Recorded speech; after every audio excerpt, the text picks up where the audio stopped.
Hello friends, welcome to our YouTube channel. Friends, आज की video में हम जानने वाले हैं 1 एकड़ में कितना फुट होता है। तो चलिए फ्रेंड्स, हम अपनी वीडियो को स्टार्ट करते हैं।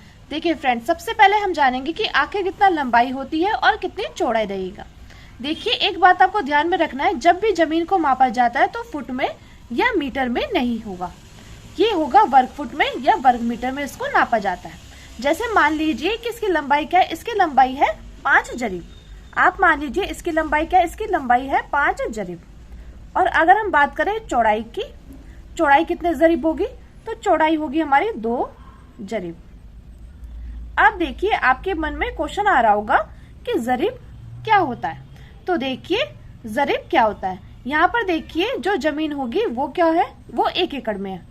अब आपके मन में सवाल ये है कि जरीब क्या होता है, तो हम जानते हैं कि 1 जरीब बराबर क्या होता है। यहाँ पर देखिए, 1 जरीब बराबर क्या होता है, 1 जरीब बराबर होता है हमारा 66 फुट के। तो देखिए, अब हम क्या करेंगे, अब हम क्या निकालेंगे, अब हम निकालेंगे चौड़ाई। तो देखिए, यहाँ पर चौड़ाई कितनी दी गई है, 2 जरीब दी गई है। तो अब हम निकालेंगे 2 जरीब की। तो 2 जरीब बराबर क्या हो जाएगा, ये हो जाएगा। जब देखिए 1 जरीब की कितनी है, 66 फुट है, तो 2 जरीब की कितनी होगी, ये निकालने के लिए हमें क्या करना होगा, हमें 66 की गुणा 2 से करनी होगी। तो जब हम 66 की गुणा 2 से करेंगे तो कितना आ जाएगा, 2 की गुणा 6 में करेंगे 12 आ जाएगा। 1 हासिल 2 की गुणा 6 में करेंगे क्या आ जाएगा, 12, और 1 हासिल था तो 132। यानी कि 2 जरीब बराबर कितना फुट निकल कर आ गया है, ये हमारा निकल कर आ गया है 132 फुट। अब हम लोग क्या करेंगे, हम लोग यहाँ पर लंबाई जो दी गई थी उसका निकालेंगे। तो देखिए वो क्या है, वो है यहाँ पे 5 जरीब। तो 5 जरीब बराबर इसी प्रकार हम करेंगे। यहाँ पर हमने 2 जरीब की निकाली थी, लेकिन अब हम क्या करेंगे, 5 जरीब की निकालेंगे। तो देखिए 1 जरीब बराबर कितना होगा, 66 फुट होगा। तो यानी कि हो जाएगा 66 गुणा 5। अब हम 66 की गुणा 5 में करेंगे तो कितना आ जाएगा, देखिए फ्रेंड्स, ये आ जाएगा हमारा 330 फुट। कितना निकल कर आ जाएगा, ये निकल कर आ जाएगा 330 फुट। अब देखिए, हमें क्या निकालना है, हमें वर्ग फुट निकालने के लिए आपको एक फॉर्मूला पता होना चाहिए। सबसे पहले आप इस आकृति को देखिए, यह आकृति आपको कैसी दिखाई दे रही है, यह आकृति आपको एक आयताकार आकृति दिखाई दे रही होगी।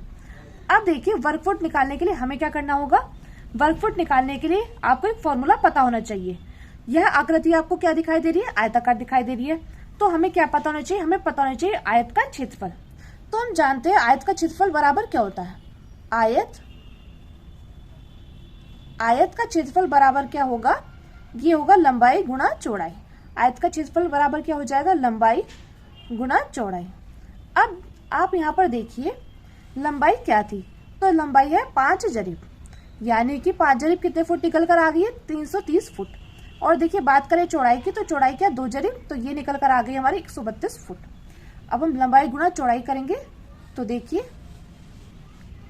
यहाँ पर देखिए, लंबाई क्या है, 330 फुट, और चौड़ाई कितनी है, चौड़ाई हमारा 132 फुट। जब हम 330 की गुणा 132 में करेंगे तो कितना निकल कर आ जाएगा, ये निकल कर आ जाएगा हमारा 43,560 वर्ग फुट। अब आप सोचोगे वर्ग फुट क्यों आएगा, क्योंकि देखिए लंबाई कितनी थी, 330 फुट, और चौड़ाई क्या थी, 132 फुट। तो देखिए फुट गुणा फुट क्या हो जाएगा, ये हो जाएगा हमारा वर्ग फुट। तो हमारा यहाँ पर आंसर निकल कर आ चुका है 43,560 वर्ग फुट। मैं उम्मीद करती हूँ फ्रेंड्स, आपको ये अच्छे से समझ में आ गया होगा कि 1 एकड़ में कितना फुट होता है। अगर आपको वीडियो अच्छी लगे तो प्लीज हमारे चैनल को सब्सक्राइब कीजिएगा, वीडियो को लाइक शेयर कमेंट जरूर कीजिएगा। Thank you, thanks for watching. मिलते हैं नेक्स्ट वीडियो में। Thank you, thanks for watching.